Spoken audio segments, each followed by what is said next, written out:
প্রচণ্ড গরমে শিশুদের বিশেষ যত্নের প্রয়োজন হয়। এই গরমে সবচেয়ে বেশি কষ্ট পাচ্ছে শিশুরা।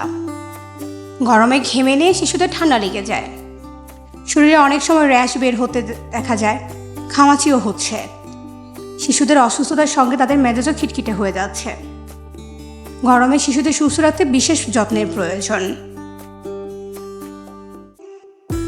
প্রচণ্ড গরমে শিশুদের বিভিন্ন ধরনের ঝুঁকি তৈরি হয়, যেমন ডায়রিয়া হলে দ্রুত পানির শূন্যতা হওয়া, ত্বকের বিভিন্ন সমস্যা, অতিরিক্ত ঘাম থেকে সর্দি কাশি, জ্বর, খাবারে অনীহা ইত্যাদি। এসব কারণে শিশু নানা রকম রোগ ব্যাধিতে আক্রান্ত হচ্ছে।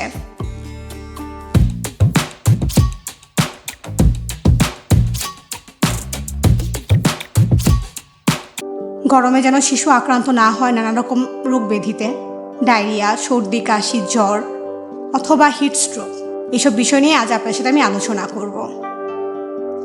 এই প্রচণ্ড গরমে কিভাবে শিশুর জন্য বাড়তি যত্নের ব্যবস্থা রাখবেন, আপনারা কিভাবে যত্ন নিলে আপনার শিশু ভালো থাকবে, সেই নিয়ে এখন আপনাদের সাথে কথা বলবো। আপনার ঘরেও যদি থাকে ছোট শিশু, তাহলে এই ভিডিওটি শুধুমাত্র আপনাদের জন্যই। কেননা এই গরমে বড়দের থেকে শিশুদের ঝুঁকি বেশি, এজন্য পুরো ভিডিওটা আপনাদের দেখতে হবে। প্রাপ্তবয়স্ক ব্যক্তির থেকে শিশুদের দ্রুত পানি শূন্যতার প্রধান কারণ হলো ডায়রিয়া। ডায়রিয়া হলে পাতলা পায়খানা ও বমির সঙ্গে ওজন সাপেক্ষে প্রাপ্তবয়স্ক ব্যক্তিদের তুলনায় শিশুদের বেশি লবণ ও পানি বেরিয়ে যায়। শিশুদের বিপাক প্রক্রিয়ার হার প্রাপ্তবয়স্ক ব্যক্তির থেকে তুলনামূলক বেশি। অতিরিক্ত তাপ বের হওয়ার সময় ত্বক থেকে বেশি বেশি পানির জলীয় বাষ্প আকারে বেরিয়ে যায়। ছোট শিশুরা পিপাসা পূরণের জন্য বড়দের উপর অনেকটা নির্ভরশীল হয়ে থাকে। এজন্য শিশুর প্রতি সবসময় খেয়াল রাখতে হবে। কিভাবে বুঝবেন আপনার শিশু পানি শূন্যতায় ভুগছে? পানি শূন্যতা হলে অস্থিরতা, জিহ্বা শুকিয়ে যাওয়া, কান্না করলে চোখে পানি না আসা, মাথা ব্যথা, বমি বমি ভাব হওয়া, পিপাসা বেড়ে যায়, চোখ ডেবে যায় ও শুষ্ক দেখা দেয়, অতিরিক্ত ঘামা, একেবারে ঘাম না হওয়ার খারাপ লক্ষণ, প্রস্রাব কমে যাওয়া, শ্বাসের গতি ও নাড়ির গতি বেড়ে যাওয়া, পেশির ব্যথা, খিঁচুনি হতে পারে। অতিরিক্ত গরমে শরীরের তাপমাত্রা অতিরিক্ত বেড়ে গিয়ে শিশু নিস্তেজ হয়ে পড়তে পারে, হিটস্ট্রোকে আক্রান্ত হতে পারে। তীব্র গরমে শিশুর যে সকল শারীরিক সমস্যা দেখা দিতে পারে। চলতি বছরে গরমের তাপমাত্রা অনেক তীব্র। অতিরিক্ত গরমে বড়দের সঙ্গে সঙ্গে শিশুরাও বিভিন্ন শারীরিক অসুস্থতায় আক্রান্ত হচ্ছে, যে কারণে হাসপাতালে আসা শিশু রোগীর সংখ্যাও বাড়ছে প্রায় প্রতিদিনই। অত্যাধিক গরমের কারণে শিশুদের বেশিরভাগই আক্রান্ত হচ্ছে জ্বর। অন্যান্য সময়ের তুলনায় এবার জ্বরের ধরনও ভিন্ন। কিন্তু সাধারণত শিশুরা যখন একদিনের জ্বর নিয়ে হাসপাতালে আসে বা চিকিৎসকের কাছে যায়, তখন জ্বর কমানোর ওষুধ দেওয়া হয়। এবার দেখা যাচ্ছে ওষুধ দেওয়ার পরও জ্বর সহজে কমছে না বা ছাড়ছেও না। জ্বরের সঙ্গে শিশুরা ডায়রিয়া, বমি, কাশিতে আক্রান্ত হচ্ছে। কাশিও দীর্ঘদিন স্থায়ী হচ্ছে। ওষুধ দেওয়ার পরেও কাশি 15 থেকে 1 মাস থাকছে। তীব্র গরমের কারণে পানি শূন্যতায় আক্রান্ত হতে পারে। এছাড়া হিটস্ট্রোকেও আক্রান্ত হতে পারে শিশুরা, যা মারাত্মক ক্ষতির কারণ হতে পারে আপনার শিশুর। এবং এই কারণেই আপনার শিশুর প্রতি বিশেষ লক্ষ্য রাখা উচিত। শিশুকে ভালো রাখা আপনার দায়িত্ব। তীব্র গরমে শিশু যত্নে করণীয়। তীব্র গরমে শিশুরা যাতে অসুস্থ হয়ে না পড়ে, সেজন্য বাবা মা অথবা অভিভাবকদের সতর্ক থাকতে হবে। এই সময় শিশুদের কিছু বাড়তি যত্ন নিতে হবে, যেমন 6 মাসের কম বয়সী শিশুদের বারবার বুকের দুধ খাওয়ান। 6 মাসের বেশি বয়সী শিশুদের বুকের দুধের পাশাপাশি বাড়তি পানি ও তরল খাবার দিন। পাতলা পায়খানা হলে বারবার স্যালাইন খেতে দিন। দাবদাহজনিত খিঁচুনি, নিস্তেজ বা অচেতন অবস্থা বা হিটস্ট্রোক যাকে বলা হয়, দেখা দিলে দ্রুত হাসপাতালে নিতে হবে। অতিরিক্ত গরমে শিশুরা যাতে বাইরে না যায়, রোদে খেলাধুলা না করে, সেদিকে নজর রাখতে হবে। ঘরে বসে ছায়ায় খেলতে পারে। সবসময় ঠান্ডা জায়গায় রাখতে হবে শিশুদের। ঘরের ভেতরে থাকলেও খেয়াল রাখতে হবে শিশুরা যাতে ঘেমে না যায়। বারবার ঘাম মুছে দিতে হবে। ঘামে পোশাক ভিজে গেলে তা পাল্টে দিতে হবে, কারণ ঘাম যদি শরীরে শুকিয়ে যায় সেটি স্বাস্থ্যের জন্য ভালো নয়। ঘাম থেকে জ্বর ও কাশি হতে পারে। গরমে শিশুকে আরামদায়ক সুতি হালকা রঙের ঢিলে ঢালা পোশাক পরাতে হবে। যার ভেতর দিয়ে সহজে বাতাস চলাচল করতে পারবে। শিশুকে পর্যাপ্ত পরিমাণ পানি পান করাতে হবে। পানিযুক্ত বিভিন্ন ফল, ডাবের পানি, লেবুর শরবত, ফলের রস, তরল জাতীয় খাবার বেশি দিতে হবে, যাতে কোনোভাবেই শিশুর দেহে পানির শূন্যতা না হয়। তীব্র গরমে খাবার দ্রুত নষ্ট হয়ে যেতে পারে বা ভালো থাকে না। গন্ধ হয়ে যাওয়া, অনেকক্ষণ বাইরে পড়ে থাকা খাবার শিশুকে দেয়া যাবে না, কারণ সেই সব খাবার খেলে শিশুদের ডায়রিয়া, বমি, পেট ব্যথা হতে পারে। এছাড়া অতিরিক্ত তৈলাক্ত খাবার, জাঙ্ক ফুড দেয়া যাবে না। শিশুদের সবসময় পুষ্টিগুণ সমৃদ্ধ, সতেজ ও সহজে হজম করা যায় এমন খাবার খাওয়াতে হবে। প্রতিদিন খাবারের সময় বাইরে যাতে শিশুরা পর্যাপ্ত পরিমাণ পানি পান করতে পারে সেটা নিশ্চিত করতে হবে। শিশুদের নিয়মিত গোসল করাতে হবে। গরমে ঘেমে গেলে দ্বিতীয়বার গোসল করানো যেতে পারে।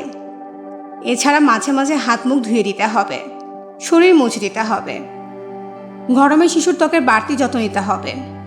গরমে অতিরিক্ত ঘামের কারণে শরীরের লোমকূপ বন্ধ হয়ে ত্বকের র্যাশ, ঘামাচি, ফুসকুড়ি হতে পারে।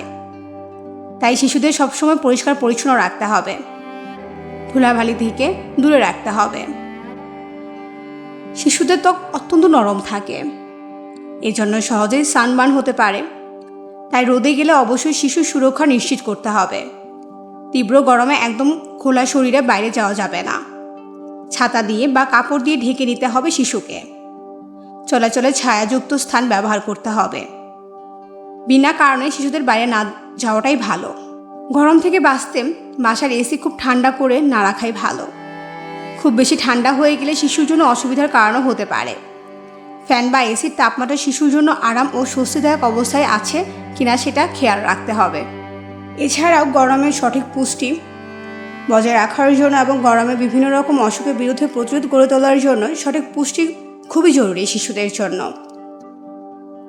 শুধুমাত্র নিয়ম মেনে চললেই হবে না, নানা রকম খাবারও মেনে চলতে হবে শিশুদের জন্য। রুটিন মেনে চলা। গরমের এই সময় সঠিক পুষ্টি ও ক্যালোরির চাহিদা বজায় রাখার লক্ষ্যে সঠিক সময় মেনে নিতে হবে। সকাল 8টা থেকে 9টার মধ্যে সকালে নাস্তা খেতে হবে। দুপুর 1টা থেকে 1:30টার মধ্যে দুপুরে খাবার খেতে হবে। সন্ধ্যা 7টা থেকে 7:30টার মধ্যে খাবার রুটিন রাখা ভালো। এরপর মধ্য সকাল বিকাল শোয়ার আগে শিশুকে হালকা খাবার, বিশেষ করে তরল খাবার দিতে হবে। সহজে হজমযোগ্য খাবার শিশুকে দিতে হবে। শিশুরা প্রচুর ছোটাছুটি ও দৌড়াদৌড়ি করে, ফলে অতিরিক্ত শারীরিক শ্রমের পর যে কোনো ভারী খাবার শিশুদের হজমে ব্যাঘাত ঘটায়, এমনকি বমি বমি ভাবের সৃষ্টি করে। তাই অতিরিক্ত তেলের খাবার, ভাজা পোড়া খাবার শিশুদের দেওয়া উচিত নয়। গ্রীষ্মে শিশুদের চিপস, বাদাম, পাঁপড়, চানাচুর, চিকেন ফ্রাই ইত্যাদি না খাওয়ানোর পরামর্শ দেওয়া হয়। বরং নরম সুস্বাদু ঘরে তৈরি খাবার যা সহজে হজম করা যায় সেগুলো খাবার শিশুকে দিতে হবে। পুডিং, সিদ্ধ নুডলস, নরম ভাত, মাছ, মুরগি মাংস, নরম সুজি, ঘরে তৈরি ফলের জুস ইত্যাদি খাওয়াতে পারলে ভালো। দুধের বিকল্প খাবার। দুধ শিশুদের জন্য অত্যাবশ্যকীয় একটি খাবার, যা ক্যালসিয়াম ও প্রোটিনের বড় একটি উৎস। কিন্তু গরমের সময় শিশুকে জোর করে দুধ খাওয়ালে অনেক শিশুর ক্ষেত্রে তা হজমে ব্যাঘাত ঘটাতে পারে। এতে শিশু অস্বস্তি বোধ করতে পারে। তাই গরমের সময় দুধ খাওয়ানোর ক্ষেত্রে জোর না করে ঘরে তৈরি লাচ্ছি, মাঠা, মিল্কশেক ইত্যাদি দেওয়া যেতে পারে। তাজা খাবার। এ সময় শিশুদের তাজা খাবার খাওয়াতে হবে, কেননা এ সময় ডায়রিয়া, ফুড পয়জনিং অনেক বেড়ে যায়। এছাড়া গরমে খাবারের দ্রুত পচন ধরে। তাই শিশুকে সতেজ খাবার খাওয়ানোর চেষ্টা করুন। যেমন শিশুদের স্কুলের টিফিনে ফল ও সবজি কোনো প্রিপারেশন করা যেতে পারে, কেননা সবজি ও ফল দ্রুত ব্যাকটেরিয়া তৈরি করতে পারে। টিফিন হিসেবে বিস্কুট, ডিম, ডিমের নুডলস ইত্যাদি দেওয়া যেতে পারে। তাজা মৌসুমি ফল। গরমে তরলের চাহিদা ও ভিটামিন মিনারেল দৈনিক চাহিদা পূরণের ফল দারুণ সাহায্য করে। এছাড়া রোগ প্রতিরোধ ও সংক্রমণের বিরুদ্ধেও ফল অনেক কার্যকর। তাই এ সময় তরমুজ, বাঙ্গি, আম, লিচু ইত্যাদি ফল শিশুর জন্য খুবই উপকারী। তবে একেবারে খালি পেটে ফল খাওয়ানো ঠিক নয়। পর্যাপ্ত তরল পানি। গরমে শিশুদের অনেক ঘাম হয়, ফলে শিশুদের পানি ও ইলেকট্রোলাইটসের ঘাটতি দেখা দেয়। অনেক শিশুকে ডিহাইড্রেশন ও হিটস্ট্রোক নিয়েও হাসপাতালে ভর্তি করতে দেখা যায়। তাই শিশু পানি ও তরল খাবার কতটুকু খেলো সেই বিষয়টি ভালোভাবে পর্যবেক্ষণ করুন। স্কুলে কতটুকু পানি দেয়া হলো আর কতটুকু পানি শিশু খেলো তা লক্ষ্য করুন। স্কুল ছুটির পর ডাবের পানি, লেবুর পানি, কাঁচা আমের জুস ইত্যাদি দেয়া যেতে পারে। তীব্র গরমে জনজীবন অতিষ্ঠ। উষ্ণ আবহাওয়া শিশুদের জন্য বেশ কষ্টদায়ক। গরমের মধ্যে বাস, ট্রেন শিশুকে নিয়ে ভ্রমণও বেশ ঝুঁকিপূর্ণ। এই সময় শিশুদের প্রতি বিশেষ খেয়াল না রাখলে ঘটতে পারে অনাকাঙ্ক্ষিত নানা বিপদ। অতিরিক্ত ঘাম, রোদ, গরম ও বিভিন্ন অসুখের কারণে শিশুরা কঠিন সময় পার করে। এই জন্য শিশুদের প্রতি বিশেষ যত্নের প্রয়োজন। শিশুদের খাদ্য তালিকা পরিবর্তন এবং শিশুদের বিশেষ যত্নের মাধ্যমেই শিশুকে সুস্থ রাখা যায়, ভালো রাখা যায়।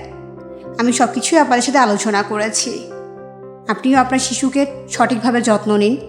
ভালো থাকুক আপনার শিশু, সুস্থ থাকুক। আজ বিদায় নিচ্ছি, ফিরবো অন্য কোনো ভিডিও নিয়ে আপনাদের মাঝে। আশা করি সবসময় আমাদের পাশেই থাকবেন এইভাবে। ধন্যবাদ। আল্লাহ হাফেজ।